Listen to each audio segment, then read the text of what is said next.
암과의 싸움에서 말이죠. 만약 가장 강력한 무기가 어떤 최첨단 실험실이 아니라 바로 우리 몸 안에 있는 세포에서 나온다면 어떨까요? 오늘 우리가 깊이 파고들 이야기는 바로 엑소좀입니다. 이게 과연 우리 몸이 스스로 만들어내는 새로운 항암 메신저가 될 수 있을지 한번 제대로 알아보겠습니다. 자, 왜 이렇게 새로운 치료법이 절실한지 이 숫자 하나가 모든 걸 말해줍니다. 3에서 12%. 이게 바로 전이성 췌장암 진단을 받은 환자의 5년 생존율이에요. 기존 항암 치료가 넘지 못하는 아주 명백한 한계를 보여주는 냉혹한 현실인 거죠. 바로 이런 어찌 보면 좀 절망적인 상황 속에서 과학자들이 완전히 새로운 방향에 주목하기 시작했습니다.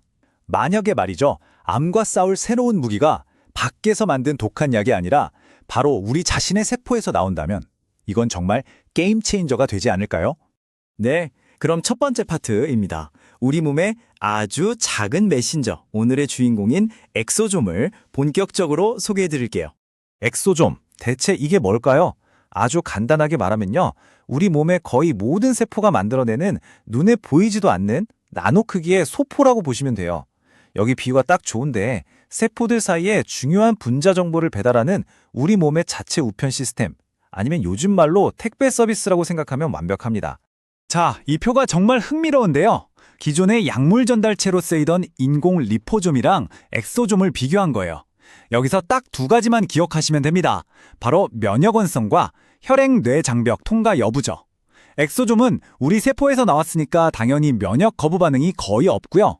진짜 대단한 건 약물이 통과하기 지독하게 어렵다는 그 혈액-뇌 장벽을 뚫고 뇌까지 갈 수 있다는 엄청난 잠재력입니다. 그러니까 엑소점의 강점을 정리해보면 이렇습니다. 우리 몸의 일부라서 안전하죠. 뇌까지 약물을 보낼 수 있죠. 심지어 자체적으로 내장된 단백질을 이용해서 암세포를 알아서 찾아갑니다. 뭐랄까, 우리 몸의 방어 시스템을 완벽하게 속이는 스텔스기처럼 치료제를 정확한 목표물에 오차없이 배달하는 거죠. 그럼 이제 두 번째 파트로 넘어가 보죠. 이 놀라운 가능성, 이론은 좋은데 과연 현실에서도 통할까요? 암을 상대로 한 엑소점의 역사적인 첫 번째 테스트, 바로 최초의 인체 임상시험 이야기입니다. 이 엄청난 가능성을 현실에서 검증하기 위한 역사적인 첫걸음이 바로 2025년에 그 결과가 발표된 임상시험이었습니다. 세계 최고의 암센터 중 하나인 MD 앤더슨에서 진행됐는데 말 그대로 전 세계의 시선이 이 연구 하나에 집중됐죠. 시험의 핵심만 딱 짚어볼게요. 표적은 오랫동안 절대 공략 불가능이라고 불렸던 암 돌연변이 KRAS G12D였습니다. 대상은 생존율이 극치 낮은 전이성 췌장암 환자들이었고요. 엑소점1에는 이 암 유전자를 꺼버리는 일종의 유전자 스위치인 siRNA라는 물질을 실었습니다. 일상시험의 핵심 목표는 효과보다는 이게 정말 안전하게 목표 지점까지 약물을 전달할 수 있는가, 바로 이 가능성을 확인하는 거였어요. 그리고 결과는 아주 중요하면서도 좀 미묘했습니다. 이 인용문이 핵심인데요. 안전한 전달은 입증되었다.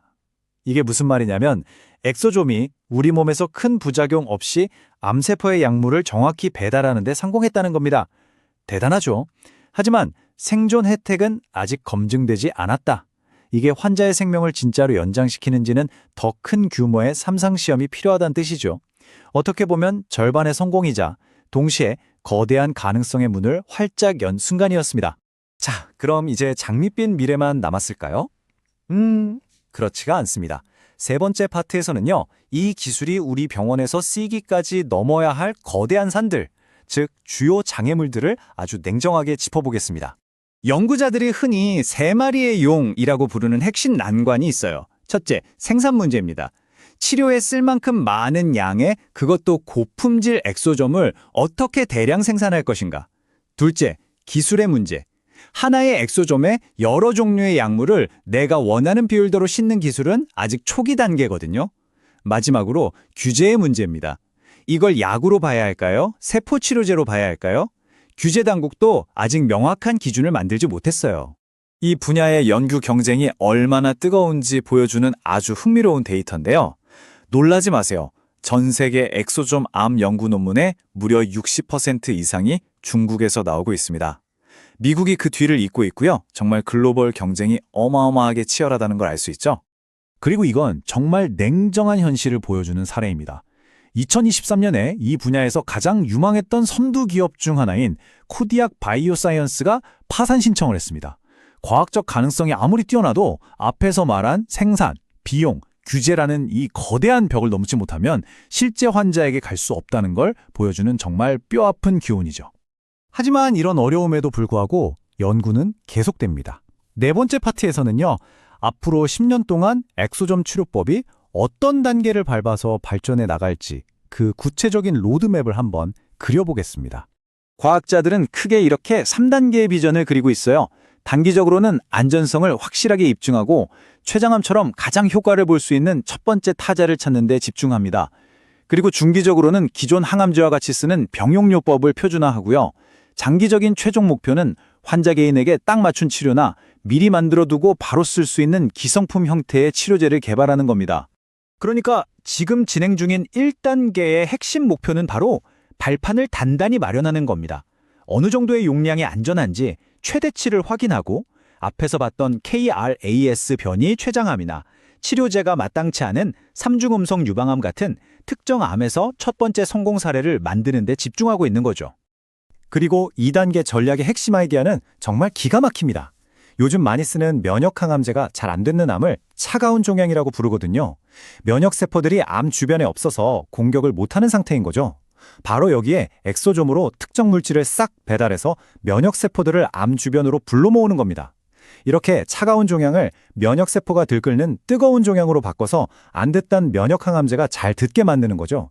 정말 똑똑한 전략 아닌가요? 마지막 3단계의 비전은요. 이건 거의 항암 치료의 패러다임을 바꾸는 수준입니다. 환자 본인의 세포로 엑소점을 만들어서 부작용이 전혀 없는 개인 맞춤형 치료, 또는 미리 대량 생산해 놓고 필요할 때 바로 꺼내 쓰는 기성품 치료. 여기서 한 발 더 나아가서 피 한 방울로 암을 진단하는 엑소점 기술이랑 치료 기술을 합쳐서 진단과 치료를 하나로 묶는 것까지 구상하고 있습니다. 자, 이제 마지막 파트입니다. 지금까지 나온 내용을 싹 다 정리해서 이 엑소점 치료가 현재 우리에게 어떤 의미를 갖는지 핵심만 딱 요약해 보겠습니다. 2026년 현재 우리가 기억해야 할 4가지 핵심입니다. 첫째, 엑소점은 엄청난 약속을 품은 기술이라는 점. 둘째, 첫 임상시험을 통해 안전한 전달이라는 중요한 진행을 이뤄냈다는 점. 셋째, 하지만 상용화까지는 인내가 필요하다는 점. 아직 넘어야 할 산이 많습니다. 마지막으로 이 기술의 진짜 잠재력은 단순히 약을 전달하는 걸 넘어서 우리 몸의 면역계가 스스로 암을 이기도록 그 환경 자체를 바꿔주는 데 있다는 겁니다. 그래서 이 질문을 마지막으로 여러분께 던져봅니다. 과연 엑소점은 기존 항암제를 조금 더 효율적으로 실어 나르는 그냥 더 좋은 배달 트럭에 불과할까요? 아니면 암의 본질을 파고들어서 우리 몸의 시스템 자체를 바꾸는 암 정복을 향한 여정의 근본적인 패러다임 전환이 될까요? 그 답은 아마도 앞으로의 10년 안에 서서히 드러나게 될 겁니다.